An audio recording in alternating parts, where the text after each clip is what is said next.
Sir आपको बताना चाहूँगा पुराने समय में कई सभ्यताएं गुजरी हैं। उसी में से एक सबसे बड़ा और सबसे मशहूर साम्राज्य रहा है जिसका नाम था रोमन साम्राज्य। तो आज हम देखेंगे कि जो एंशिएंट रोम था यानी कि पुराने जमाने का जो रोम था जो आज इटली में है, उसमें कैसे खाने खाए जाते थे, लोग क्या क्या खाते थे, अमीर क्या खाता था, गरीब क्या खाता था, मध्यम वर्गीय आदमी क्या खाया करता था। तो आप इसे देखिए और उसके बाद अपनी प्रतिक्रिया दीजिए। वाह सर, ये तो वही वाली बात हुई कि जिस तरह से हमारे हिंदुस्तान में मौर्य साम्राज्य, गुप्त साम्राज्य, मुगल साम्राज्य और आखिरी में आपने बताया था ब्रिटिश साम्राज्य। जो तो आप जो नाम बता रहा हो तो सर ये जो बता रहा हो इटली का, तो सर ये मतलब उस ठंडे इलाकों में था, इस मतलब ऐसा लगा मुझे। अरे वो कहीं पे भी था, उनको काय करो तुम खाने के बाद चलिए खाने पे ध्यान दो नहीं यार तुम। तो जब भी मैं खाने की बात सुनता हूँ तो खाना मुझे बहुत पसंद है, अलग अलग खाने की जानकारी लेना पसंद है, तो इसी बात पे आप लगाइए। Food in ancient Rome. The cuisine of ancient Rome is probably not everybody's cup of tea. It was consumed at the mensa, the dining table of the ancient Romans. A usual meal for the upper class could have looked like this. Puls, one of the main dishes of ancient Rome. This was essentially a form of porridge.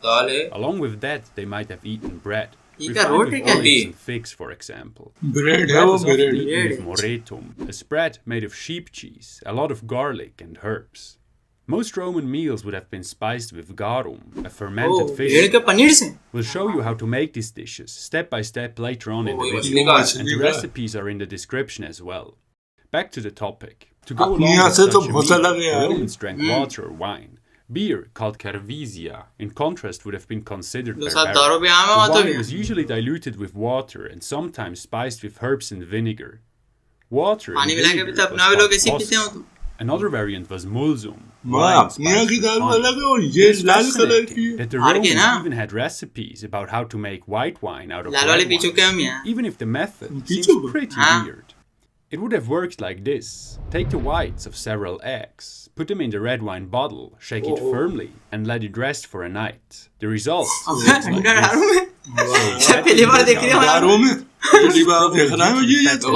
this. Are not alkaline enough to change the wine's color. Ancient wine was much stronger, which might have made a difference as well. This recipe is from an ancient cookbook, often referred to as De Re Quoquinaria, about cooking.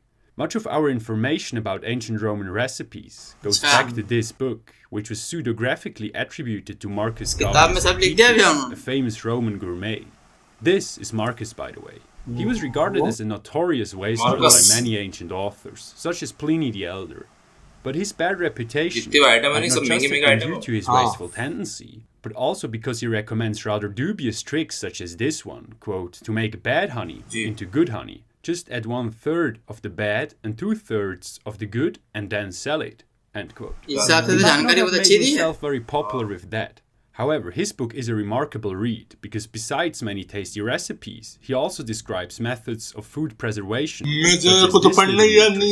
Quote, to make pork last longer, put it in mustard, which was prepared with salt, vinegar, and honey. Make sure they're covered completely. Eat them whenever you want. A few days later, it looks like this. There's also some evidence about snow cellars, which could cool food and drinks during the hot Roman summers. There's even a report about such a technique from all the way back of the late Bronze Age, which we know from tablets written in Old Akkadian. The ruler Simri-Lin of Mari, who lived near the Euphrates around 1750 BC, ordered to build an ice house to cool his wine and beer during summer. On the tablet, which is exhibited in the Louvre Paris, he commands, quote, make them collect ice, let them wash it free of twigs and dung and dirt, end quote, and many similar things. Such a preservation technique might seem like a waste of resources, but because dining had an important social function in the ancient world, it was not preposterous at all. Many scholars consider the ancient Romans a face-to-face society, which is very much about seeing and being seen. Dining, therefore, was very important for politics, upward social mobility and status. In addition, restaurants only catered to the lower classes. Fine dining was thus reserved to the domus, the house of the Romans. If Marcus would have wanted to impress a fellow Roman, for example, to lure him into a political or economic collaboration, He would not have done it during breakfast, called Jacentulo, nor during lunch, Pallium, but during dinner, called Cena. In the early days of Rome, Cena was often eaten around 2 p.m., but because most upper-class Romans did all their work in the morning and went to the bath, right after that, it gradually shifted to the evening. Marcus would have to prove his ability to offer special foods to the Roman he wanted to impress. To achieve this, he had to deviate from the so-called Mediterranean trias, a term coined by the French historian Fernand Braudel. It consisted of grains, olives and grapes. Those three elements made up a significant part of the diet of all social classes. They were common on pretty much every Roman table. Puls and bread were made from different grains, mainly wheat, emmer and barley. Emmer was the main crop of the ancient world. Because of its thickness, emmer bread has a nutty flavor to it and is still eaten today in places such as the Netherlands and Switzerland. In antiquity, it was replaced with wheat during the time of the Roman emperors. Puls was considered the original food of used in some religious rites and remained important throughout Roman history. The basic grain pottage could be elaborated with all kinds of chopped vegetables, bits of meats, herbs or cheese. To produce dishes which no aficionado have in fact compared to risotto. We used pecorino cheese, by the way. Note that the Romans did not have potatoes, tomatoes or maize yet. These would only be known in Europe after Columbus would discover the Americas. Also, citrus fruits were eaten rarely by the Romans. They used them mostly for medicinal purposes.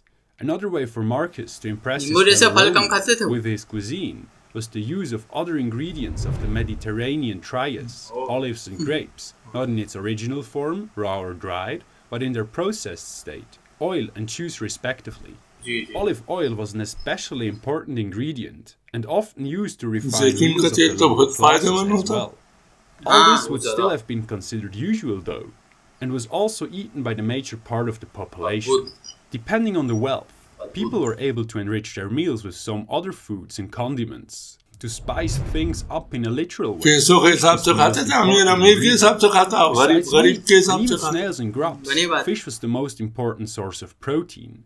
But more importantly, the most important condiment, because fish was the main component of a sauce called garum or liquamen, a spicy sauce, which was very popular. It is used in almost every recipe in De Re Coquinaria. To produce it, it needs to ferment for several weeks. We've made it ourselves as well, but we had to use several weeks. It is still incredibly smelly. Basically, we reduced a lot of fish and herbs with a whole lot of salt, and in the end, we added a lot of honey and let it rest for a while. The Romans would even have used Our result looks like this. It produces a lot of waste though. However, during ancient times, this would have been reused. Taste-wise, imagine something similar to Worcestershire sauce, but with less sugar, since sugar was very rare in antiquity. Their main sweetener was honey. Among classicists, it is sometimes called the ketchup of the ancient world. If Marcus had served all of this to his guests, he would have impressed them for sure. If you would like to cook a Roman dish yourselves, you'll find a few links in the description. ठीक है, देख लेंगे हम. ऐसी बात नहीं.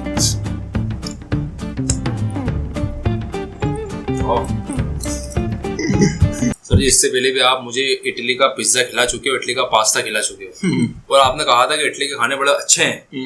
जब ये चीज देखी तो पता लगा ये साम्राज्य भी इटली के अंदर ही था, जो रोम शहर बताया, और वहाँ के खाने जिस हिसाब से इन्होंने बताया, वो खाने शुद्ध, बेहतरीन, 100% शरीर को ताकत पहुंचाने वाले खाने. चाहे वो जैतून का तेल ले लो, अंगूर ले लो, अनार ले लो, गरूम की वो तरकारी ले लो, वो भेड़ का वो पनीर ले लो, और मछली का तेल ले लो, और वो दाल ले लो, और वो रोटी से ब्रेड बनता हुआ ले लो. हर चीज यार, वो जो थाली थी नहीं, ऐसा लगा वाकई ये थाली 100%, 100% शरीर को फायदे ही पहुंचाएगी, नुकसान तो पहुंचाएगी.